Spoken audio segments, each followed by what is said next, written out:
Alright guys, we're back on this '06 Honda Accord 2.4 8 Power Zero. This is your part 2. Now I got more information from him concerning this, and I will explain that here in a minute. Now guys, you're probably going to hear some background noise. It's my daughter. She's watching her videos and playing with her automated llama, so I apologize for that, but you're just going to have to deal with it. Now, I'm trying something new here. I'm doing a screen recording. I hope you guys can see it well, hear it well. Let me know if you guys like this type of video, if you like these, I don't know, these types of videos. Chris from Science of Diagnostics had commented on my last video saying that he's liking what he's seeing so far. So Chris, I hope this is right up nerd alley, because we are nerds, right? In a way. Redneck, but we're still nerds. Yeah, spending my Saturday doing this, diagnosing. But I will say this, you know, if you're trying to learn diagnostic work and you're trying to get better at this stuff, this is how I do it. This is how I get better at it. This is how I get better at navigating things and being better in the shop. Because if I spend time at home, kind of, you know, taking a problem and trying to diagnose it, even though I don't have the car in front of me, this gets my brain thinking, and helps me learn how to navigate. Now, I'm using ProDemand, okay? But doesn't matter what platform you're using, guys, but you got to get familiar with how to use it and where to find the information. The information's there, you just got to know where to look. Now, it took me, this is my second recording of this, because the first one I did, I was unable to find some things, and I was able to find them after the fact. So that's just part of learning. So nevertheless, let's get into this. Now, what I've done is I've got all these things that I want to look at in PDF format. I've pre-saved everything so that we can go through this and quickly reference it. But I'm going to show you where in ProDemand these diagrams are, for those of you that are always trying to find, like, for example, you're trying to find connector end views and stuff like that, how to do that, okay? That's kind of the goal of this video, is not just so much the problem that we're trying to diagnose, even though that is what we're trying to do. We're just using this as a platform to get familiar with how to find this information so that we can do our testing and be more efficient as a technician, okay? So I've got this wiper washer circuit up. Again, we're not working with a hybrid. I confirmed that with 8 Power Zero. We're working with the USA model, 2.4 liter, okay? Now, this wiper washer circuit, in the first video, if you haven't watched that, you're going to want to do that, because I had discussed what the issue was. I'm not going to go back through that, other than, you know, explaining what 8 Power Zero has given me. So watch part 1, because I don't want to repeat stuff, okay? Now, the additional information he gave me, guys, was that he had disconnected. He went to the column and he had disconnected his wiper washer switch. Okay, that means this A connector is disconnected and it's out of play. So the input side of house is out of play. We're going to get into the communication portion of this circuit, because I think it goes into another concern he had about the B can, which we had discussed in the last video. He was worried that it might be shorted to power or might be shorted to ground, and what effect that might have on wiper operation. Again, key on, engine off, or running. The wipers are running non-stop. So what we're trying to do is we're trying to determine whether or not if we have in fact a bad control block, you know, this controller inside this underhood fuse box. If that's our issue. Do we have a bad MICU, which I told you in the first video I didn't know what that stood for. Well, after doing further research, that stands for the Multiplex Integrated Control Unit, I believe. And we're going to get into that as well, because there's more going on to this. And this MICU lives in the under the dash in the fuse relay box there in the left kick panel. So these are smart relay boxes, okay? They're smart fuse boxes, okay? They have controllers, computers built within them, and they're on a network together, okay? So, same with the switch. It's got this combination switch control unit, okay? And it's very important for when you're diagnosing stuff like this for you to understand that, because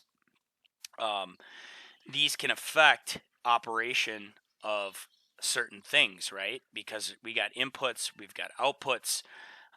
What's our inputs? What's our outputs?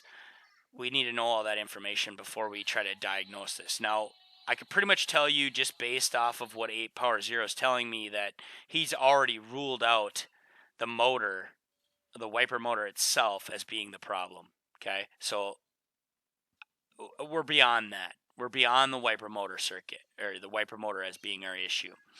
Where we're at now is we're trying to determine whether or not our underhood fuse relay box control block here is our issue. I'm pretty confident we can say the switch is not our issue, because again, he disconnected it and it was still operating the wipers with the key on. Okay, so the input side of house, as far as the switch is concerned, is not our issue, guys. So really, we're down to the MICU. Now, I'm not going to pause this video. I'm not going to edit it. So this video is going to get lengthy, and that is what it is. But this multiplex integrated control unit does a lot of stuff, and that's in our under dash fuse relay box, okay, on the left kick panel. All right, so we're down to the MICU being a possibility as our issue. We're down to wiring as far as our B-CAN, which is this light green, and this blue wire here you see coming from the MICU. Now, the light green goes to our combination, our control switch, our wiper switch. Okay, that's a B-CAN line. That's a CAN bus. I don't want anyone to get confused here now. I don't know what Honda does as far as voltage from, zero. Is it a 0 to 12? Is it a 0 to 7? Is it a 0 to 5? I know in GM, like, you have your LIN bus. I think it's a 0 to 7, if I remember right, on the LIN for the Class 2 network on a GM. This is similar. Okay, we're talking medium speed CAN here, not high speed CAN, not CAN high, not CAN low. Don't get confused about that. Single wire LIN networks, okay? The blue wire here coming from the MICU down to our relay control module, or a control block, if you will, that is also a B-CAN line. I don't know what you're supposed to see there. So if we were to scope this blue wire and scope this light green wire, what are we supposed to see? I don't know. I really don't know. I know it should be a square wave of some sort. I don't know if it should be 0 to 12. I don't know what good is on a Honda. Okay, I don't know.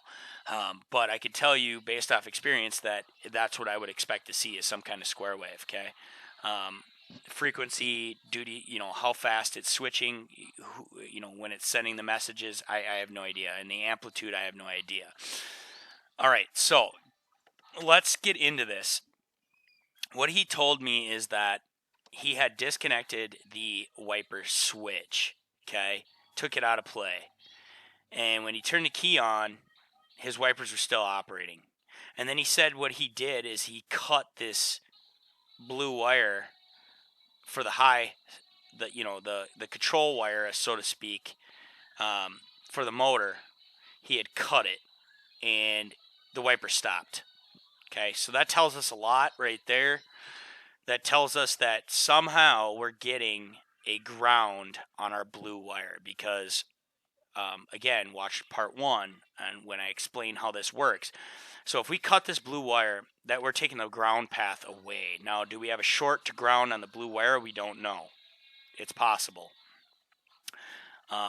In the harness somewhere, it's certainly possible. We're not going to know that for 100% by just being at the motor. At this point, we're going to have to go to this underhood fuse relay box on the left corner of the engine in front of the strut tower, okay? Because we have to be able to go to connector J2 there to do our testing. And we're going to have to disconnect the J2 connector and isolate this wire from, we'll disconnect at our motor, of course, and we'll disconnect from our junction box there. And we need to isolate that blue wire so that we can check to see, is it in fact a good wire, okay?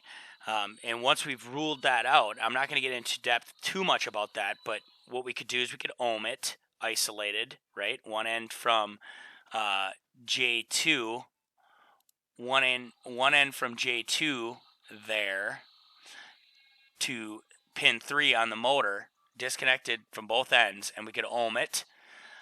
We could also take test light, hook to battery positive, LED test light, because we're doing a short to ground. You're going to want to use an LED test light, guys, because if you have a partial short to ground, you might not see it with an incandescent test light. It might pull too many millivolts to actually light. So using an LED test light for short to ground testing is my suggestion, because when you have just that little bit of wire touching ground and it's not enough to light that incandescent, it will light an LED.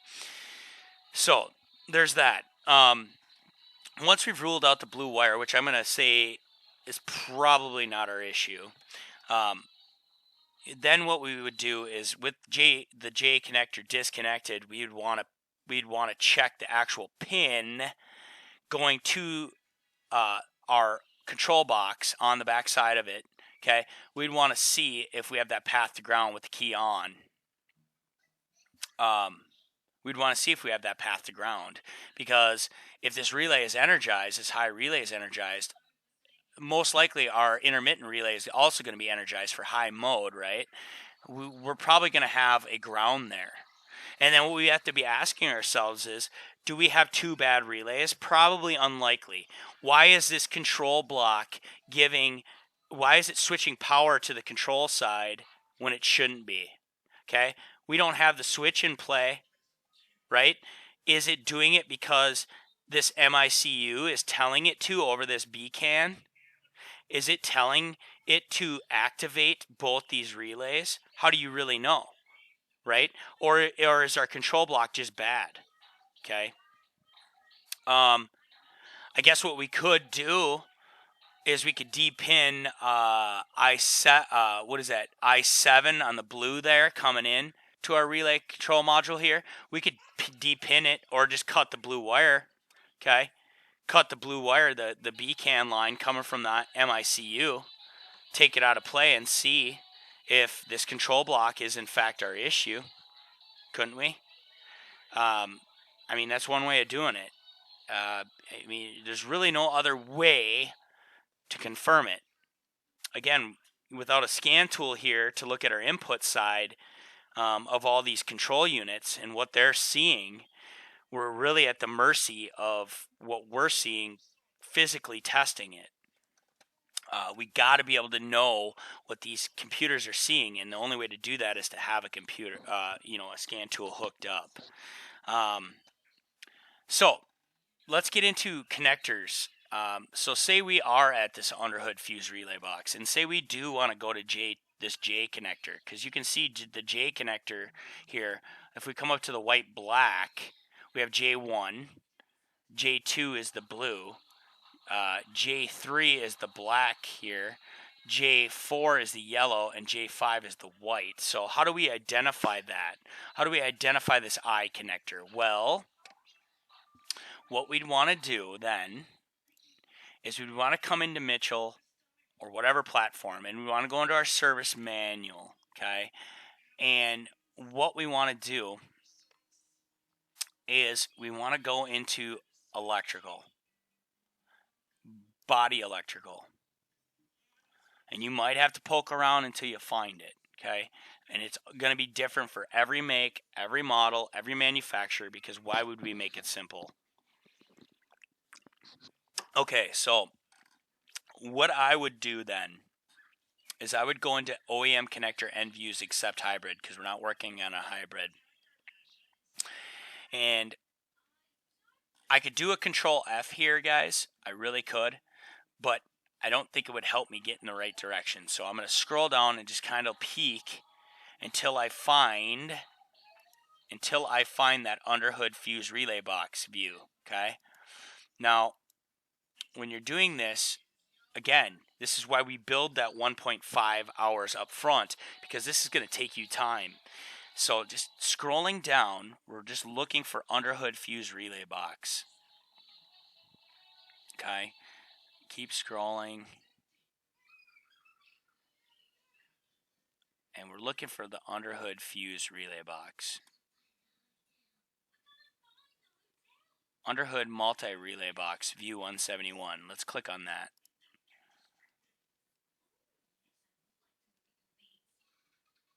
DRL, Canada, fan control, V6. This is not the view we want, okay? Because we're looking for the J and the I, right? So we're going to keep going.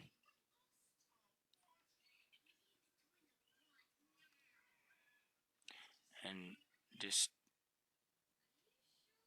sometimes this is just what you have to do. No, I missed it because I know it's in here. Right here. Underhood fuse relay box, view 272. That's the one we want. So here it's giving us where it's located. And they're giving us all our connector letters, okay? And then they give us the diagram with the pinouts.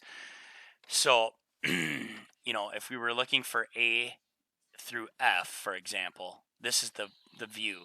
One of two is what we'd want. And, you know, we could click on it, and it's going to allow us to print it, okay? And it's going to tell us what all those pins are, and this should correspond to our wiring diagram. So I've already done this. I've already found it, because here's I, okay? Here's connector I, and here's connector J, and they're on the same one. So if I click on this, okay, the pins I'm concerned about, again, coming back to our wiring diagram, you know, we're looking for J2. Well, if we're looking for J2, and we go back to our underhood fuse relay box, here's the I connector, one, and this is a view of it. It could be a view of it from the back or the front. I believe this is going to be wire side view, back probing, okay? In either case, you're going to at least be able to identify it now by wire color, and you're at least going to know what it does, okay? Here's our BCAN comm line, pin 7 on connector I, okay? That's that blue coming in to our, that's this guy right here, I7, coming into our relay control box, okay? That is super helpful. That's super helpful because now I know exactly where to go. On our J connector, 1 through 5 is right here. And you can even see yellow, wiper wash, white, wiper wash, black is the ground. White, black is our wiper wash, and blue is our wiper wash. So pin J, J2, is this one right here, which is blue wiper wash, right? And if we go back to our diagram, there you go. Okay, so that's how you can identify your connector end views when you get to these relay boxes. Okay, that's where you want to go. Again, we would go there, we do that testing, and now we're thinking, okay, let's say we're not convinced. You know, yeah, okay, we believe both relays are being commanded on when they shouldn't be. Okay, guys, so sorry, I got interrupted by my daughter. What was I saying? Okay, so let's say we went to the relay box and we believe that both these relays are being energized when they shouldn't be. Again, wiper switch is out of play. We've ruled out the wiper motor as being the issue. Now we're concerned about our relay box, and we want to rule out this MICU command, so to speak, because again, these inputs from the switch, okay, they go to the MICU, but the switch isn't in play. But what if we have an MICU that's acting up and somehow telling this control block to energize these relays when they shouldn't be? We really don't know. So where do we go from there? Well, we check our communication on I7. It looks normal. It looks like it's supposed to, like what it's supposed to be. We cut it, and our wipers continue to work even after we cut it. Okay, well then I'm worried about the relay control module. Okay, so then I would be just checking, I want to check its powers, its ignition feed from the 7.5 amp fuse. I want to check its ground, make sure that's good. I want to check this ground, make sure that's good. I want to check the integrity of, well, since this is disconnected, I'm really not concerned about the green-white, right? So really, it has to be a bad relay box. You would think, right? If it's continuing to operate, and I've taken away its CAN communication on the blue, what else could it be? All right? It really has to be this control block. It needs a freaking underhood fuse box. There's no doubt about it. But I'll digress. Let's look at this. Let's look a little bit more in depth on how this thing communicates and how that operates. Okay. So if we come in here, all right, and we go back to our service manual. Okay. Come back into our service manual and we go to accessories and equipment. You're going to see communication devices. If we click on that, it's going to say multiplex integrated control system except hybrid V6. That's our MICU. Okay. Click on that once. All right. There is a lot of information right here, guys. A lot of information right here. I can't stress it enough. What you would have to do, and Chris does a great job of this. Oh, did I lose connection? I must have. Hold on. Okay, so Chris from Science of Diagnostics, I'll link his channel in the description. Chris does a great job of this in a lot of his videos. He's very in-depth. He talks about how you need to go through the service manual, understand how the system works, understand all the inputs involved, understand all the outputs involved, just basically understand what is involved when trying to pinpoint these odd problems that you can't seem to figure out. And the only way to do that, and I'm going to be straight up honest with you, is to read, guys.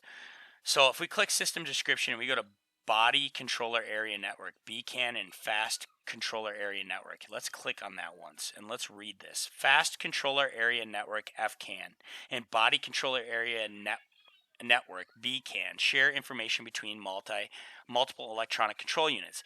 The BCAN communication moves at lower speed for convenience-related items, and for other functions, the FCAN information moves at faster speeds for real-time functions such as fuel and emission data. To allow both systems to share information, the gauge control module translates information from BCAN to FCAN and from FCAN to BCAN. So our gauge control module is involved here. And we had talked about that in the first video. The ECUs on the BCAN and FCAN transmit and receive information in the form of structured messages that may be received by several different ECUs on the network at one time. These messages are transmitted and received across a communication circuit that consists of a single wire that is shared by all the ECUs on the circuit. Since messages on the FCAN network are typically of higher importance, a second wire is used for communication circuit integrity monitoring. And what they're talking about here, from my understanding, is the FCAN is on a separate line so that the BCAN and the FCAN messages aren't integrated with one another. Okay, that's why we see a change in, I would imagine, wire color. Because your FCAN is going to operate differently, and I'll show you that here in a minute. A backup circuit is also added to the headlight and wiper circuits on the BCAN network in the event of a network wire or ECU failure that would affect the operation of the system. So are they talking about, let me look at this. I just thought of this. Are they talking about this light green going to the MICU? Are they saying that they're running this blue wire down to the control block as a backup? As a backup in case the control block, or in case we have a failure in our MICU, or a failure in our control block? I have no idea, but that would be my assumption. Because this is a single wire, right? So if I lost comms with the combination switch control unit, and I switch to intermittent speed on my switch, isn't yeah, it is. The combination control unit can actually take over on this green-white, couldn't it? Couldn't this green-white act as an input? In a way, yes, it could, because it's tied into the combination control unit. So this combination control unit knows the input still. It doesn't need to rely on the MICU. It doesn't need to rely on it. It can control this control block, these relays, independent from the MICU. The MICU can also take priority, and it can run everything over the blue. So is this the extra wire they were talking about? Possibly. So let's go back to this. Okay, where were we? A second wire is used for communication circuit integrity monitoring. So again, this is where a scan tool is needed, because we need to know what codes we have in there. Do we have any U codes? Do we have any B codes? Is it giving us any direction as to what module might be our problem? Without codes, I mean, we're really shooting from the hip here. A backup circuit is also added to the headlight and wiper circuits on the BCAN network in the event of a network wire or ECU failure that would affect the operation of the system. So if he's concerned about it shorted to power, shorted to ground, it really wouldn't affect the system, because we should have a backup wire, which we were looking at, that would take over and still operate it. That's what I'm gathering. Messages are transmitted by an ECU that monitors an input over the communication circuit. ECUs that use the message information related to that input are the receivers. For example, the combination control switch unit monitors the wiper switch. When the wiper switch is placed in the low speed position, the combination control unit transmits that message on the communication circuit. The relay control module receives that message and then turns the wipers on by providing ground to the relay. Okay, so that tells us a lot right there, right? So let's look at this network. Pretty cool. This is our FCAN. You can see 500 kilobytes per second. This is our BCAN, 33.33 kilobytes per second. Lower speed, higher speed.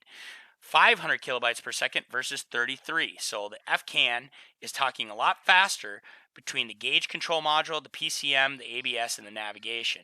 Now, the gauge control module, if you look, all these sub-modules, our climate control unit, our door multiplex control unit, our relay control module, our MICU, and our combination switch control unit, this is our wiper switch, this is our under dash relay box, this is our under hood relay box, and then, climate control would be our HVAC module, and then, so on and so forth. These are sub-modules to the primary module, which is the gauge control module.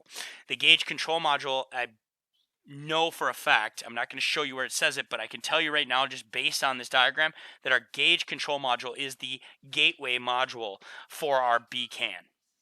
Okay, this is our gateway, what they call gateway module. It receives all the BCAN messages and it interprets them, and it sends it out on the FCAN to our nav unit, our ABS, our ECM, and our gauge control module drives a train on that BCAN. It is the BCM, so to speak, for our sub-modules. Tracking? The gauge control module is responsible for relaying all the information from these guys to the ECM, to the ABS, and to the nav modules. Okay, and then of course the FCAN would also have a gateway module. Tracking? That's how they're doing things now on cars. Everything is primary module, sub module. Okay. Sensor, and then of course your inputs and your outputs are controlled accordingly by these sub-modules. Tracking? Okay, that's really it in a nutshell. So you want to get better at this stuff, guys. You want to get better at CAN bus communication faults. You want to get better at diagnostic work. It's going to require doing some reading, okay? It doesn't matter what system you read on. All these cars nowadays are working this way, okay? They're just different how they're set up, okay? So the way to learn, and again, this is all my personal opinion, all my advice, okay, is to understand that there is a hierarchy in these networks. Let me give you an analogy, okay?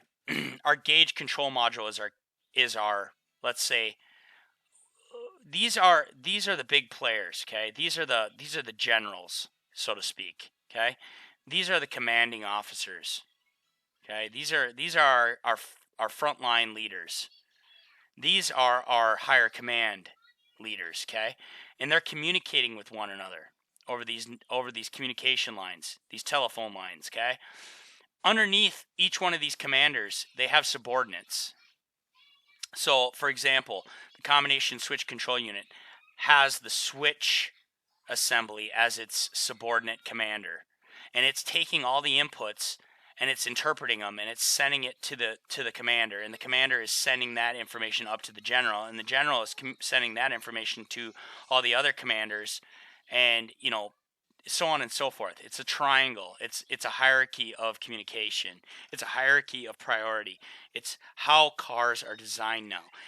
Computer guys get this. If you talk to a technical guy who's good with computers, he's going to understand this already. He's going to be like, well, duh, that's how computers work. Well, that's what we're dealing with on cars. Us mechanics, us technicians that do mechanical stuff have a hard time with this because well, not all of us, but we're not used to thinking this way. We're used to old school stuff, right? We're used to, hey, you give it power, you give it ground, it turns on. Well, things are still the same. The only difference is we're using computers now to do a lot of that switching and that on and off control through a hierarchy of communication. So this stuff really isn't that complicated. I think a lot of people get super confused on it. It's just you need to do some reading and understand how it works, okay? There's different ways in which computers communicate, okay? All right.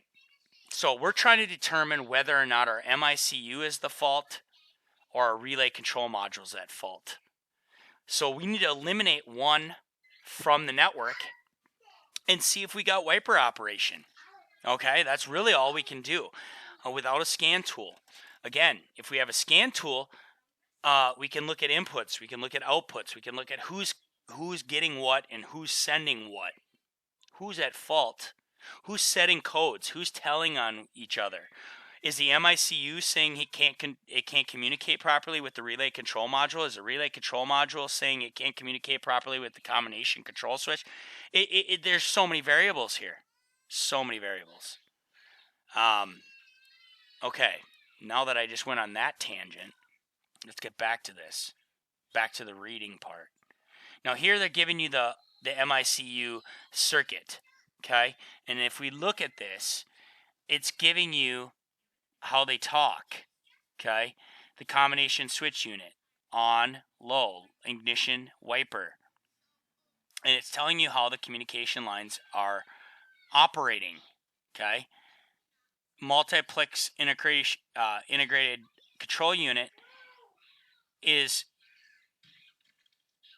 talking back and forth with the combination switch. It's also talking back and forth with the relay module. We know that by looking at the wiring diagram. We know this, okay? And these, like I was saying, these are our subordinates. These are our inputs that are coming back, well, inputs / outputs, because our relay control module, okay, is commanding the wiper motor, right? Assembly. So if you look here, it says wiper internal relay. Well, that's interesting. They didn't show that on the Mitchell diagram that they had an internal relay to the wiper motor. So is that Park? This is what I'm saying. it can be confusing. It can be very confusing if you don't understand how things are being are operating. Now, are they talking about the wiper internal relay internal to the relay control module? I would assume so. Nevertheless, this is how I get familiar with systems. Connected ECUs. Let's read on that. Several ECUs are connected to each of the two networks. The gauge control module is part of both networks since it is the gateway between them. Below is a list of ECUs and the networks they are connected to. So here it's telling us all the ECUs. Again, it's just a repeat of what we already looked at in the diagram. Connected ECU flowchart. Just giving us that flowchart again. That's where I got that picture from. Network loss of communication error checking. So the BCAN and FCAN systems send messages to each other to check the integrity of the network communication circuit. They do this by sending a specific digital message out after an event. For example, turn the ignition switch to on. After the ignition is switched to on, all the ECUs on the communication circuit expect to receive a message from other specific units within a specified amount of time. They don't tell us that amount of time. If the message is not received, excuse me, the ECU will transmit a DTC reporting that the control units did not communicate. So there you go. Example of communication circuit test. Let's go to that. Normal circuit. You turn your ignition switch on. The door multiplex control unit transmits a door switch signal. The MICU, relay control module, and gauge control module receive the door lock switch signal. Communication circuit test is passed. Since the door lock switch message was received by the ECUs expecting to receive the signal, the communication circuit between these units is okay. There are multiple signals sent and received by the ECU during this time to ensure that the communication circuit is intact. Failed circuit. So if we had a failed circuit, the ignition switch is turned on. The door multiplex control unit transmits a door switch signal. The MICU, relay control module, and gauge control module expect to receive the door lock switch signal. But since there is a break in the communication circuit, it was not received. Each ECU that expects to receive a door lock switch signal from the door multiplex control unit will transmit a DTC for the signal that it did not receive. So again, here's why we need a scan tool.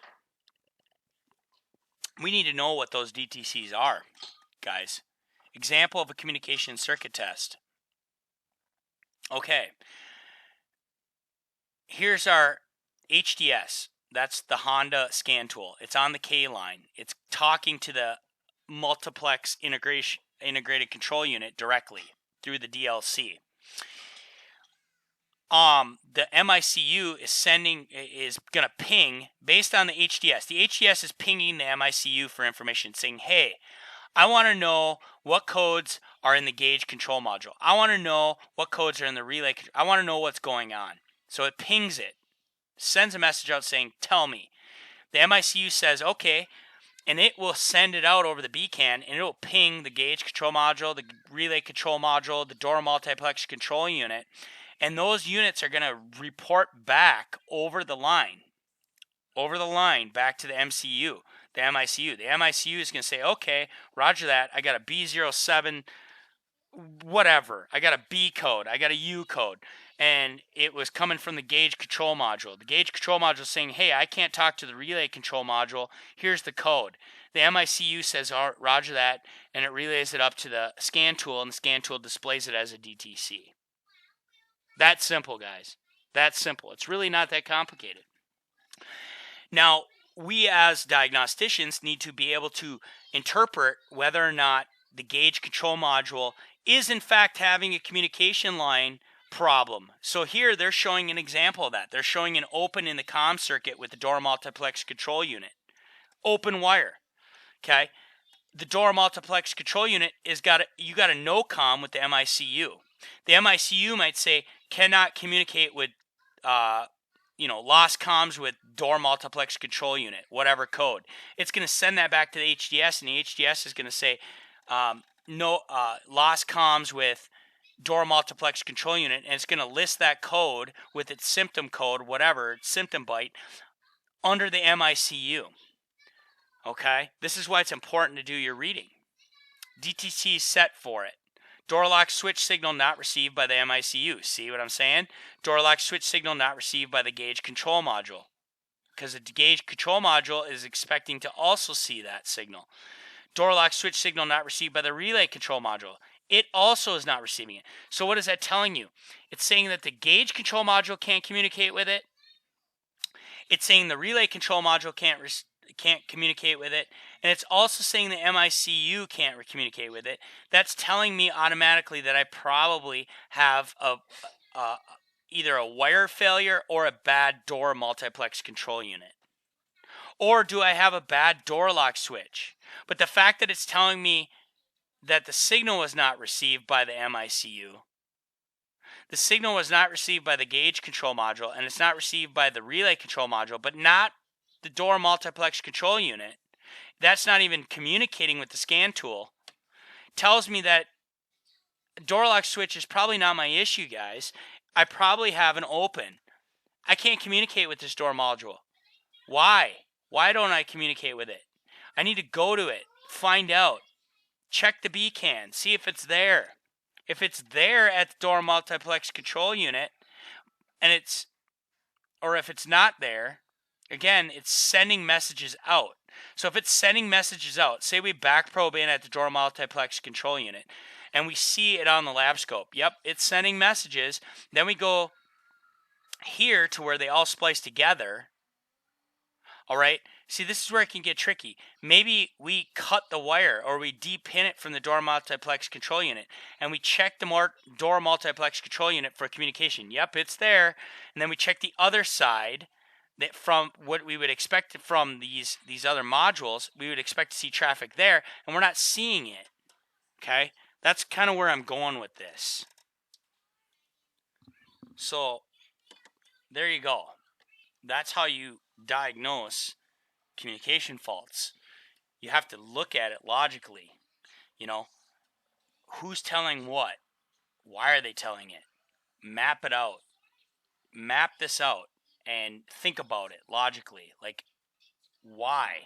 Why is this communication not taking place? Why is the signal not being received? Takes experience, takes time. Not perfect at it. Nobody is. Since there is a break in the communication circuit, the door lock switch signal could not be received by the gauge control module, the MICU, or the relay control module. And like what we were talking about, each of these units will set a lost comms error code for the signals they did not receive. There may be multiple communication DTCs if the unit that has become disconnected from the network would normally transmit multiple signals during the communication line test. For example, the door multiplex control unit sends keyless panic signal and door lock switch signal during the communication circuit test. That it is what it is. Then it's going to give you a list of diagnostic trouble codes, or diagnostic trouble codes. Internal error DTCs. The ECU runs internal checks. If one finds there is an internal ECU problem, it will set an internal error DTC. Confirm that the battery and charging system are okay. If so, this indicates the ECU needs to be replaced. Then we would, of course, need to find out if it needs to be programmed. Lost comms of DTCs. Lost comm DTCs and bus off DTCs are set when there is a problem with the communication between ECUs. This could be in the connections, the wiring, or the ECU, as called out by the DTC Troubleshooting Index. Again, if we go to our troubleshooting for these DTCs, it's going to walk us through how to check for that. And that's why manufacturers tell us to do ohms checks. Okay? Ohms checks. And what they're telling you to do is check circuit integrity, rule out the wiring, look at pin drag, stuff like that. Signal error DTCs. Signal error DTCs. The ECUs run diagnostics on some circuits, input circuits, to determine if the circuit is functioning properly. No opens or shorts. If a circuit fails a diagnostic test, a DTC will set. Note, not all input circuits are tested for errors. So that's where it can get a little bit confusing. Troubleshooting the CAN circuit relay problems. This is where you'd want to go, 8 power 0. You'd want to go in here. using the HDS, which is the preferred method, that's a factory scan tool, go to the BCAN System Diagnosis Test Mode A to check for connected units. Okay, so if you're using an aftermarket scan tool, you might have to do this a little differently.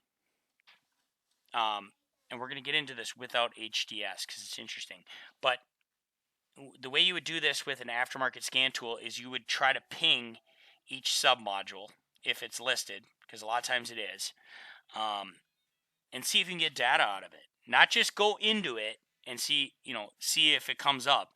Like, actually see if you can get data out of it. If you can get data out of it, it's communicating. Okay, that tells you that your communication lines are intact, because it can ping it, but you could have an intermittent problem. It could be intermittently shorting out or whatever. We don't know, but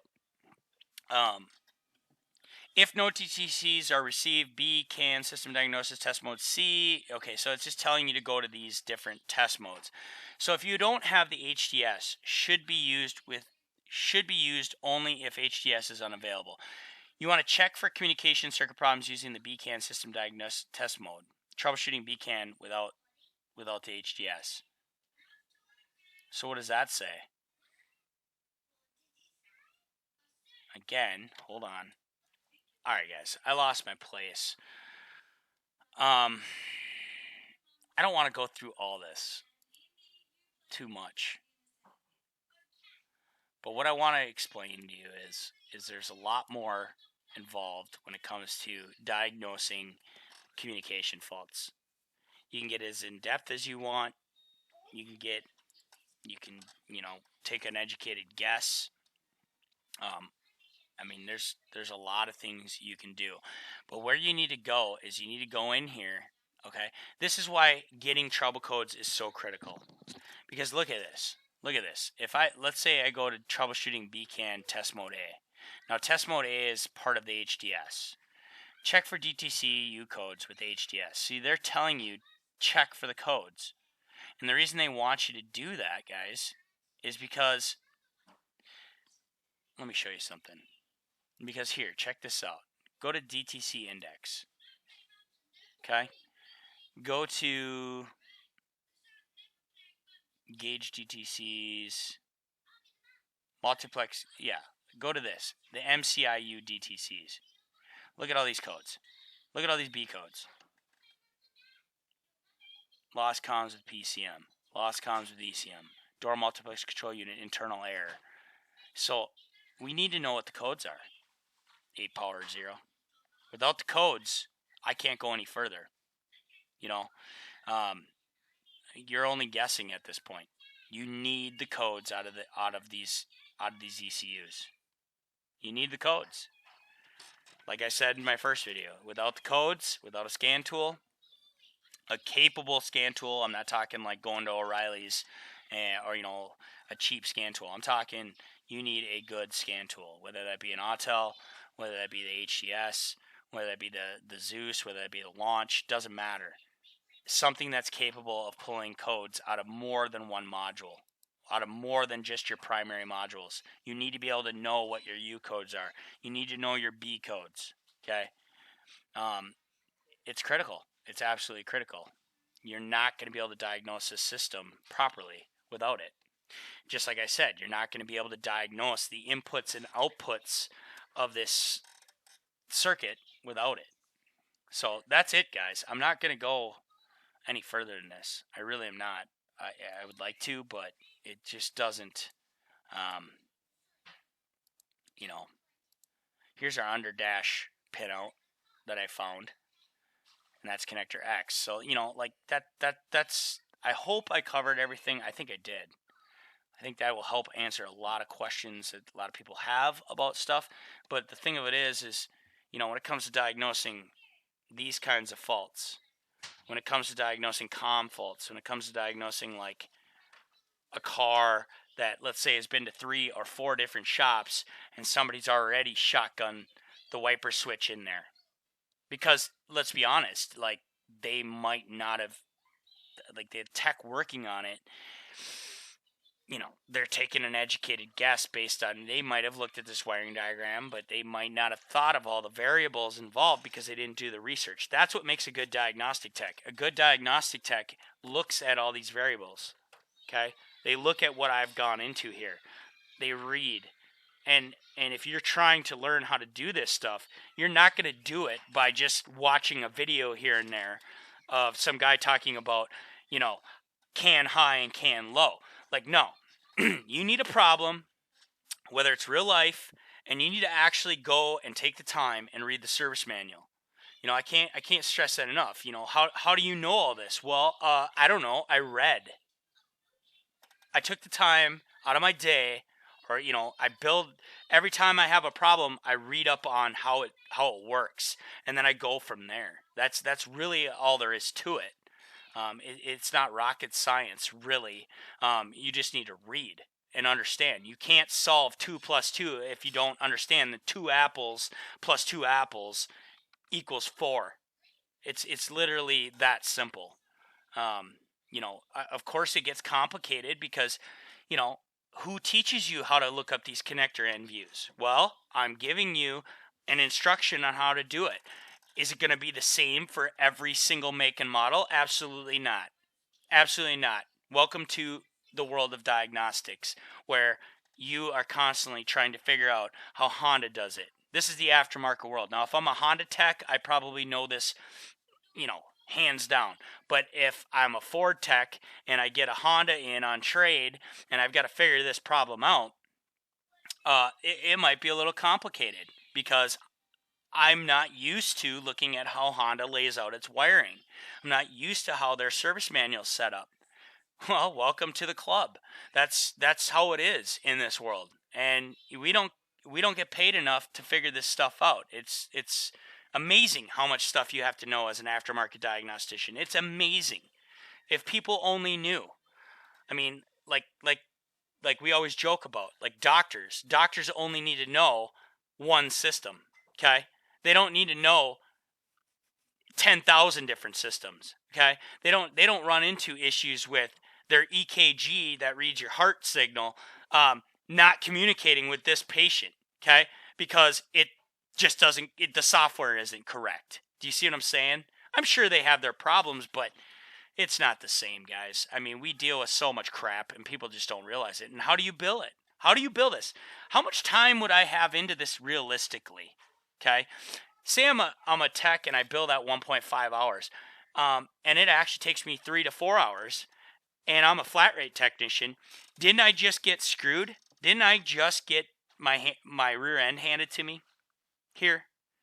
I mean, this is why I think diagnosticians or diag techs need to be hourly or salary based. Okay, pay us for the professionals that we are. Shops out there. You want a good, you shops out there, you're wondering why you can't keep guys that can do this kind of stuff? It's because you don't pay correctly, all right? No, I'm not going to be on flat rate. You know why? Because of this. This is a perfect example of why I will not be flat rate. I will not be flat rate because look at how much time it took me just to make videos explaining a simple wiper circuit. You would think simple, right? Now, you go work for that shop, they'll be like, well, just throw a motor at it. Just throw a switch in there. Well, how much money are we going to bill this customer in parts? And how stupid are we going to look after the 4th or 5th component? And I, as a flat rate tech, am I getting paid for all this extra time? No, I'm not. That's the problem. That's the problem right there. So, hope you guys liked it. Have a great Halloween. I don't know. Let me know in the comments. If you want me to do more videos like this, I will. I'll look for problems and I'll try to do this. I hope you guys liked it. Anyways, thanks for watching, guys. Take care.